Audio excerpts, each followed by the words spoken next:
किसी की शव यात्रा में जाने पर मनुष्य ये चार गलतियां भूल से भी ना करे, क्योंकि ऐसा करने पर समस्त पुण्य कर्म नष्ट हो जाते हैं और लगता है भयंकर पाप। दोस्तों, गरुड़ पुराण के अनुसार किसी भी मृत व्यक्ति की शव यात्रा में शामिल होना बहुत ही महत्वपूर्ण एक पुण्य कर्म माना जाता है। ये शायद बहुत ही कम लोग जानते हैं कि जो भी व्यक्ति किसी की अंतिम यात्रा में शामिल होता है तो उसे उनके पुण्य कर्मों में जुड़ जाता है। किसी व्यक्ति के मृत शरीर को कंधा देना बहुत ही शुभ कर्म माना जाता है।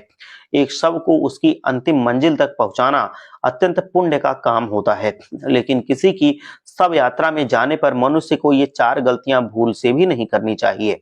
नंबर 1, अंतिम संस्कार करते समय कभी भी मृत व्यक्ति को पुकारा नहीं जाता।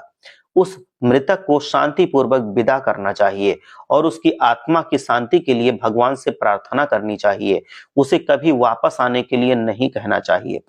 मृत्यु के पश्चात वो पति ईश्वर के सानिध्य में चला जाता है। यदि उस मृतक का कोई पुकारता है तो वो प्रेत के रूप में उसके पास चला आता है। फिर वो प्रेत रूप में अपने ही परिजनों को दुख देता है। इसीलिए मृत व्यक्ति को कभी भी पुकारा नहीं जाता। नंबर 2, स्मशान से लौटते समय कभी भी पीछे पलटकर नहीं देखना चाहिए। लौटते समय किसी नदी या जलाशय में स्नान करना चाहिए और कुछ नीम के पत्तों को भी चबाना चाहिए। गरुड़ पुराण के अनुसार स्मशान से लौटकर स्नान करना, नीम के पत्ते चबाना अनिवार्य होता है, क्योंकि वहां पर बहुत सी नकारात्मक शक्तियां होती हैं। उनका पीछा छुड़वाने के लिए ऐसा करना जरूरी होता है।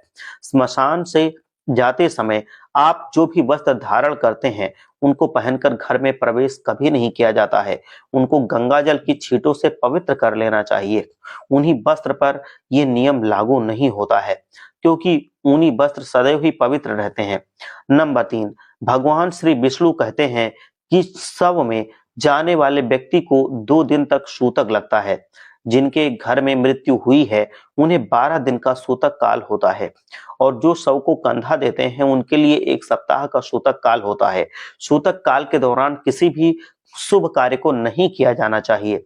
नंबर 4, शव यात्रा में मनुष्य को मन तथा इंद्रियों पर नियंत्रण रखना चाहिए। मृत आत्मा की शांति के लिए ईश्वर से प्रार्थना करनी चाहिए। मृत्यु से पहले मृत व्यक्ति कैसा भी उसके लिए बुरे वचन क्यों ना कहे हों, प्रेत आत्मा के लिए अपशब्द कभी नहीं कहना चाहिए और कभी भी मृत व्यक्ति पर हंसना भी नहीं चाहिए। मृत व्यक्ति शत्रु हो या फिर आपका मित्र, उसका सम्मान पूर्वक अंतिम संस्कार करना चाहिए। शव यात्रा में जाने पर क्रोध नहीं करना चाहिए और शव को कंधा देने वाले व्यक्ति को विलाप भी नहीं करना चाहिए। और जब भी आप कभी भी किसी की शव यात्रा में जाते हैं तो आप इन 4 नियमों का पालन अवश्य करें। हर हर महादेव। जय लक्ष्मी।